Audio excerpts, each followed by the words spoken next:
Hello guys, आज का हमारा टॉपिक है कूलम्ब्स लॉ।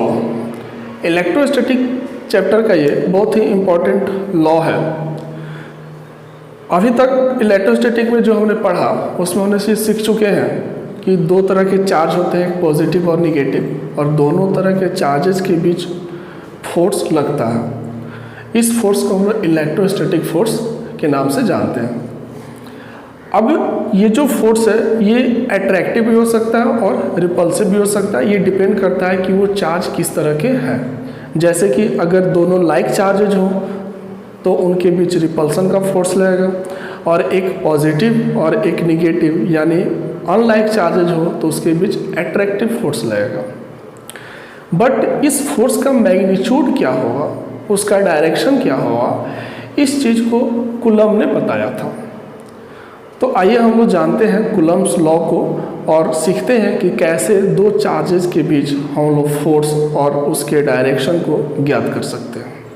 कूलम्ब का नियम जो है वो वैसे ही है जैसे कि दो बॉडी के बीच लगने वाला एक ग्रेविटेशनल फोर्स है। आप पिछली कक्षाओं में न्यूटन के ग्रेविटेशनल फोर्स के लॉ को पढ़े होंगे, तो आपको याद होगा कि अगर दो बॉडी है, एक बॉडी का मास m1 है और एक दूसरी बॉडी है उसका मास m2 है, और दोनों के बीच का जो सेपरेशन है वो r है।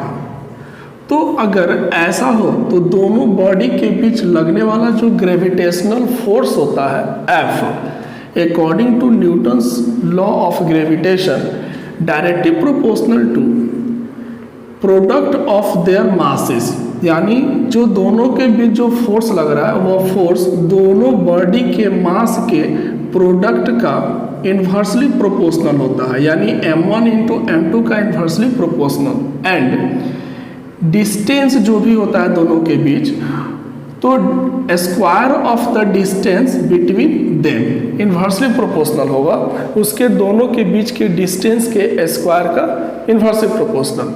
तो यहाँ पर r है तो r स्क्वायर का इन्वर्सली प्रोपोर्शनल। तो इस प्रकार से हम यहाँ पर प्रोपोर्शनल चिन्ह हटाते हैं तो हम यहाँ पर एक कांस्टेंट लेते हैं जिसको हम लोग यूनिवर्सल ग्रेविटेशनल कांस्टेंट कहते हैं, जो कि पूरे यूनिवर्स में एक समान रूप से लागू होता है। और यहाँ पर हमारा टर्म आ जाता है m1 m2 upon r square. तो ये जो है वो न्यूटन्स लॉ ऑफ ग्रेविटेशन कहा जाता है। इस यूनिवर्स में जितने भी बॉडीज़ हैं सबके बीच ये इस प्रकार का फोर्स लगता है। तो जिस प्रकार से ग्रेविटेशन लॉ प्राप्त होता है या जिस प्रकार से ग्रेविटेशन लॉ है, ठीक उसी प्रकार से कूलम्ब ने दो चार्जेस के बीच लगने वाले इलेक्ट्रोस्टैटिक फोर्स के लिए भी इसी प्रकार का नियम दिया। कूलम्ब के अनुसार अगर दो चार्ज बॉडीज़ हों, अब यहाँ पे दो चार्ज जो बॉडीज हैं वो पॉइंट चार्ज होने चाहिए। अब पॉइंट चार्ज क्या है? तो पॉइंट चार्ज उसको कहेंगे कि या तो वो पॉइंट लाइक चार्ज हो, यानी जो ऑब्जेक्ट है या जो भी चार्ज बॉडी है वो बिल्कुल एक पॉइंट जैसा बहुत ही छोटा ऑब्जेक्ट हो, या वो एक स्फेरिकल ऑब्जेक्ट हो। स्फेरिकल ऑब्जेक्ट के बारे में आप लोग पढ़े हैं कि स्फेरिकल ऑब्जेक्ट का जो भी टोटल मास होता है उसका टोटल मास उसके सेंटर पे कंसंट्रेटेड माना जाता है, और अगर स्फेरिकल बॉडी पे अगर हम कोई चार्ज देते हैं तो उसका टोटल चार्ज भी उसके सेंटर पे कंसंट्रेटेड माना जाता है। तो इस प्रकार से कोई अगर स्फेरिकल ऑब्जेक्ट है तो वो भी एक पॉइंट ऑब्जेक्ट कहा जाएगा। तो अकॉर्डिंग टू कूलम्ब दो पॉइंट चार्ज्ड ऑब्जेक्ट के बीच लगने वाला जो इलेक्ट्रोस्टैटिक फोर्स है, तो यहाँ पर हम लोग दो पॉइंट ऑब्जेक्ट के लिए, एक पर चार्ज Q1 है दूसरे पे चार्ज Q2 है, और दोनों के बीच का जो डिस्टेंस हम ले रहे हैं यहाँ पर r। तो अकॉर्डिंग टू कूलम्ब दोनों चार्जेस के बीच लगने वाला जो इलेक्ट्रोस्टैटिक फोर्स है वह फोर्स इन दोनों चार्जेस के मैग्नीट्यूड के प्रोडक्ट के डायरेक्टली प्रोपोर्शनल होता है, जैसे कि ग्रेविटेशन लॉ में हम पढ़े, यानी F डायरेक्टली प्रोपोर्शनल टू इन दोनों चार्जेस के मैग्नीट्यूड के प्रोडक्ट के। तो दोनों चार्ज का मैग्नीट्यूड Q1 का मैग्नीट्यूड हम Q1 मोड और Q2 का मैग्नीट्यूड हम Q2 मोड अपॉन दोनों के डिस्टेंस के स्क्वायर के इन्वर्सली प्रोपोर्शनल, यानी यहाँ पर हम ले लिया हम आर स्क्वायर, दोनों के बीच का डिस्टेंस आर है तो इसलिए आर स्क्वायर का इन्वर्सली प्रोपोर्शनल हो गया। अब यहाँ पर ये बिल्कुल ध्यान देना है कि यहाँ पर हम लोग चार्ज ले रहे हैं Q1 Q2, तो ये चार्ज का हम लोग यहाँ पर सिर्फ मैग्नीट्यूड लेंगे, क्योंकि यहाँ पर जब हम चार्ज बॉडी की बात करेंगे तो बॉडी पे चार्ज पॉजिटिव भी हो सकता है, निगेटिव भी हो सकता है, बट हम लोग यहाँ पर जो चार्ज लेंगे वो सिर्फ उसका मैग्नीट्यूड हम रखेंगे, उसके पॉजिटिव निगेटिव हमको मतलब नहीं है, इसलिए यहाँ पर हमने मोड का यूज़ किया है। हम हालांकि अब आगे स्टेप में हम लोग इस मोड को यूज़ नहीं करेंगे, हम लोग सिंपली उसको Q1 Q2 लिखेंगे, लेकिन Q1 Q2 लिखने का मतलब यही होगा कि हम वहाँ पर चार्ज के सिर्फ मैग्नीट्यूड की बात कर रहे हैं।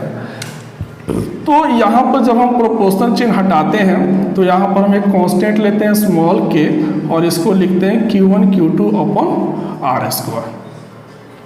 अब चूंकि देखिए हम लोग SI यूनिट्स का यूज़ करते हैं, तो SI यूनिट्स का यूज़ करते हैं तो यहाँ पर ये जो हमारा प्रोपोर्शनल कांस्टेंट आ रहा है, अगर इसको हम SI यूनिट्स में अगर लिखें तो SI यूनिट्स में इस k के लिए जो वैल्यू होती है वो होती है 1/4 पाई एप्सिलॉन।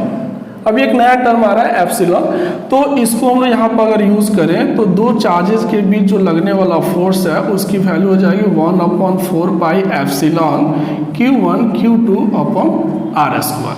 तो ये हमारा जो है वो कूलम्ब्स लॉ के अनुसार ये फॉर्मूला प्राप्त होता है। यहाँ Q1 और Q2 बॉडी पे लिए गए चार्ज है और R दोनों चार्जेस के बीच का डिस्टेंस है। अब ये R के बारे में आपको बता दें कि ये जो बॉडी के बीच का जो डिस्टेंस है वो डिस्टेंस सेंटर टू सेंटर हम लोग लेते हैं। ये ग्रेविटेशनल फोर्स के लिए भी लागू होता है और इलेक्ट्रोस्टैटिक फोर्स के लिए भी लागू होता है कि जो हम यहाँ पे डिस्टेंस लेते हैं वो डिस्टेंस एक बॉडी के सेंटर से दूसरे बॉडी के सेंटर तक, ना कि उसके सरफेस से सरफेस तक, सेंटर टू सेंटर लेते हैं। ये जो टर्म है एप्सिलॉन एक नया टर्म है और बहुत सारे बच्चों को कूलम्ब्स लॉ में एप्सिलॉन में ही प्रॉब्लम होती है, वो एप्सिलॉन को नहीं समझ पाते हैं। तो आइए हम लोग समझते हैं कि यहाँ पर एप्सिलॉन क्या है। एप्सिलॉन को हम लोग कहते हैं वेयर, यहाँ लिखते हैं हम उसको, epsilon is equal to absolute electric permittivity of the medium between the two charges. ये जो दोनों चार्ज की चीज़ की हम बात कर रहे हैं, ये दोनों चार्ज किस तरह के मीडियम में रखे गए हैं, उस मीडियम की एक प्रॉपर्टी है जिसको हम लोग उसकी इलेक्ट्रिक परमिटिविटी के नाम से जानते हैं। इसको हम लोग कहते हैं हिंदी में विद्युतशीलता, माध्यम की विद्युतशीलता। अब इसका मतलब क्या हो गया, इसको हम डिफाइन करते हैं ability to pass the electric line of force या ability to pass the electric charge is called permittivity of the medium. यानी वो जो मीडियम है, जिस मीडियम में चार्ज को रखा गया है, उस मीडियम की कितनी परमिटिविटी है या उस मीडियम की ये प्रॉपर्टी कितनी है जिसके कारण वो हो करके इलेक्ट्रिक लाइन ऑफ फोर्स को या इलेक्ट्रिक चार्ज को पास करा सके। तो ये हर मीडियम की अलग अलग परमिटिविटी होती है। जिस मीडियम की परमिटिविटी जितनी ही अत्यधिक होगी वो मीडियम उतना ही अत्यधिक कंडक्टिंग माना जाएगा, या ऐसा कहा जाएगा कि उस मीडियम से होकर के चार्ज उतना ही ईजी से फ्लो करेगा। यानी अगर वो मीडियम प्योरली कंडक्टर है तो इसका मतलब ये होगा कि उसकी परमिटिविटी अनंत हो जाएगी, यानी बहुत ज़्यादा होगी। और अगर उसकी परमिटिविटी बहुत ही कम है तो डैट मीन्स कि वह नॉन कंडक्टिंग मीडियम माना जाएगा और उससे चार्ज का फ्लो न के बराबर होगा या नहीं होगा। तो इसको हम लोग कहेंगे absolute electric permittivity of a medium. ये किसी भी ये हर मीडियम के लिए अलग अलग इसका मान होगा। तो अब जितने भी मीडियम है उन सभी मीडियमों में एयर या वैक्यूम की बात करें तो एयर या वैक्यूम की परमिटिविटी सबसे कम होती है। तो अगर हम एयर या वैक्यूम की परमिटिविटी को एक स्टैंडर्ड वैल्यू मान लें, या ऐसे कहें कि एयर या वैक्यूम की परमिटिविटी को हम एक यूनिट के रूप में डिफाइन कर लें, उसको एक यूनिट मान लें, तो उस स्थिति में हम उसको लिखें ऐसे, इफ एप्सिलॉन नॉट। अब हम यहाँ पर नट का यूज़ कर रहे हैं कि वो जो परमिटिविटी है, ये जो वैल्यू है वो सिर्फ एयर या वैक्यूम के लिए है। तो एयर या वैक्यूम की परमिटिविटी को हम लोग एप्सिलॉन नॉट से लिख रहे हैं। तो if epsilon naught equal to permittivity of air और वैक्यूम, तो एयर या वैक्यूम की परमिटिविटी को अगर हम लोग एप्सिलॉन नॉट मान लें तो ये वैल्यू सबसे कम होगी। तो अब बाकी जो अन्य मीडियम होगा उस अन्य मीडियम की परमिटिविटी को हम एयर के परमिटिविटी से या वैक्यूम के परमिटिविटी से कंपेयर करके लिख सकते हैं। अब इसकी जरूरत हमको पड़ती क्यों है? क्योंकि अलग अलग मीडियम की परमिटिविटी भी अलग अलग होती है, तो उसको भी हम लोग यूज कर सकते हैं। तो इसकी ज़रूरत हमें इसलिए पड़ती है क्योंकि एब्सोल्यूट परमिटिविटी जो है हर मीडियम की अलग अलग होती है और वो काफ़ी लंबा चौड़ा उसका वैल्यू होता है। तो उस वैल्यू को हर मीडियम के लिए याद रखना बहुत ही मुश्किल है। इसलिए हम लोग क्या करते हैं कि उसको एक छोटे से वैल्यू में कन्वर्ट करने के लिए हम एयर के परमिटिविटी से कंपेयर करके उसको लिखते हैं। तो अगर हम एयर या वैक्यूम के परमिटिविटी से कंपेयर करके किसी दूसरे मीडियम की परमिटिविटी को जब हम लिखते हैं तो उसको हम लोग कहते हैं relative permittivity of that medium. तो रिलेटिव परमिटिविटी को हम लोग एक दूसरे टर्म से यूज करते हैं, उसको हम लोग एप्सिलॉन नॉट या के से हम लोग डिनोट करते हैं। तो एप्सिलॉन आर या के से इसको डिनोट करते हैं। तो एप्सिलॉन आर या के बराबर इसको हम लोग कहेंगे relative permittivity of a medium. तो अब ये रिलेटिव परमिटिविटी कैसे इसको डिफाइन करेंगे? तो इसको हम कह सकते हैं कि the permittivity of a medium with respect to permittivity of air और vacuum is called relative permittivity of that medium. तो एयर के परमिटिविटी से के रिस्पेक्ट में किसी दूसरे मीडियम की परमिटिविटी को हम लोग रिलेटिव परमिटिविटी कहेंगे। इसके लिए हम लोग एक और नाम देते हैं, इसको हम लोग डाइलेक्ट्रिक कांस्टेंट भी कहते हैं। Dielectric constant of that medium. तो अब हम लोग के का मान कैसे ज्ञात करेंगे? तो के की इक्वल टू हो जाएगा अकॉर्डिंग टू डिफिनीशन एयर के परमिटिविटी के रेस्पेक्ट में किसी दूसरे मीडियम की परमिटिविटी। तो किसी दूसरे मीडियम की जो एब्सोल्यूट परमिटिविटी होती है उसको हम लोग एप्सिलॉन से डिनोट करते हैं। तो के इज इक्वल टू हम लोग लिख सकते हैं ऊपर में एप्सिलॉन और नीचे लिखेंगे एयर के परमिटिविटी से हम लोग उसको उसके रेस्पेक्ट में निकाल रहे हैं, इसलिए हम एयर के परमिटिविटी को नीचे लिखेंगे। तो एयर की परमिटिविटी हो गई नीचे एप्सिलॉन नॉट। तो ये हमारा वैल्यू हो गया के का, या इसको हम लोग एप्सिलॉन आर भी कहेंगे। तो इसके अनुसार अगर हम एप्सिलॉन का मान निकालें तो एप्सिलॉन इज इक्वल टू हम लोग लिख सकते हैं एप्सिलॉन नॉट इंटू के। हम लोग ज़्यादातर रिलेटिव परमिटिविटी के लिए या डाइलेक्ट्रिक कांस्टेंट के लिए एप्सिलॉन आर का यूज़ ना करके हम लोग ज़्यादातर के का ही यूज़ करते हैं, और हम लोग अपने क्लास में भी के को ही लिखेंगे। तो के और कैपिटल के का हम लोग यूज़ करते हैं। तो अब यहाँ पर ये तो हमको एक वैल्यू मिल गया epsilon is equal to epsilon naught into K. तो अगर हम उसी वैल्यू को कूलम्ब्स के लॉ में, कूलम्ब्स के फॉर्मूला में अगर हम इसको यूज करें तो so we can write the force is equal to 1/4 pi epsilon naught into K Q1 Q2 upon R square. तो ये हमारा फॉर्मूला निकलता है। अब ये फॉर्मूला क्या बताता है? ये फॉर्मूला इसी फॉर्मूला का ये दूसरा रूप है जिसमें ये बताता है कि यह फॉर्मूला तब हम यूज़ करेंगे जब मीडियम जो है वो कोई भी डाइलेक्ट्रिक, कोई भी दूसरी मतलब एयर या वैक्यूम के अलावा कोई भी दूसरी मीडियम हो, या ऐसे कहेंगे किसी भी मीडियम के लिए इसका यूज़ हम लोग कर सकते हैं। बट अगर स्पेशली मीडियम हमारा एयर या वैक्यूम हो तो हम लोग इस फॉर्मूले को थोड़ा सा दूसरे फॉर्म में भी मॉडिफाई कर सकते हैं। जैसे फॉर एयर, अगर हमारे पास फॉर एयर या वैक्यूम, तो फॉर एयर या वैक्यूम हम लोग के का मान निकाल सकते हैं, क्योंकि एयर या ये के जो है वो मीडियम की रिलेटिव परमिटिविटी है, तो एयर की भी तो कुछ रिलेटिव परमिटिविटी होगी।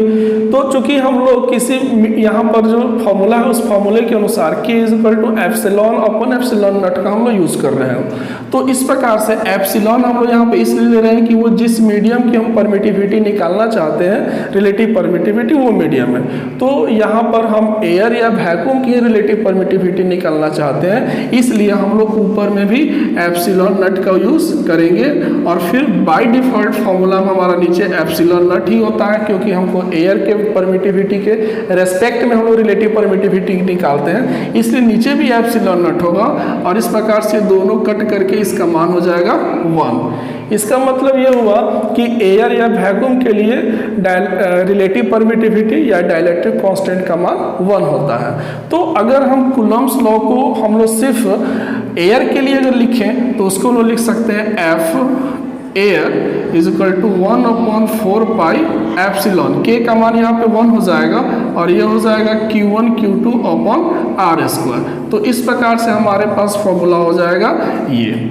तो ये फॉर्मूला जो होगा only applicable for air medium, यानी एयर या वैक्यूम के लिए ये फॉर्मूला हम लोग यूज़ करेंगे। अदरवाइज अगर दूसरा कोई भी मीडियम हो एयर या वैक्यूम के अलावा, तो हम लोग इस फॉर्मूले का यूज़ करेंगे, जिसमें हम लोग के का वैल्यू रखेंगे, यानी जो भी मीडियम होगा उस मीडियम की अपनी कुछ रिलेटिव परमिटिविटी होगी या उसका डाइलेक्ट्रिक कांस्टेंट होगा जो कि क्वेश्चन में गिवन रहेगा, तो उस के का मान रख करके हम लोग फोर्स का मान निकाल सकते हैं। तो ये हमारा कूलम्ब्स लॉ है जो दो चार्ज के बीच इलेक्ट्रोस्टैटिक फोर्स को ज्ञात करने के लिए फॉर्मूला हमको प्रोवाइड करता है। अब इसमें इसमें एप्सिलॉन आर या के, जिसको हम डाइलेक्ट्रिक कांस्टेंट भी कहते हैं, इसके बारे में हम लोग थोड़ा सा और भी विस्तृत पढ़ेंगे आगे के क्लास में कि ये के क्या होता है, इसकी वैल्यू कितनी होती है, ये पूरा कांस्टेंट्स का मान कितना होता है, और अगर किसी दो चार्जेस के बीच अगर एयर मीडियम हो और अगर उस मीडियम को हटा करके हम कोई दूसरा मीडियम रख दें तो उनके बीच लगने वाले फोर्स पर क्या प्रभाव पड़ता है। यानी हम इसको दूसरे शब्दों में ऐसे भी कह सकते हैं कि दो चार्जेस के बीच लगने वाला जो फोर्स है उस पर मीडियम का क्या प्रभाव पड़ता है, इसको भी हम लोग डाइलेक्ट्रिक कांस्टेंट्स के द्वारा देख सकते हैं। थैंक यू, मिलते हैं अगले क्लास में एक नए टॉपिक के साथ।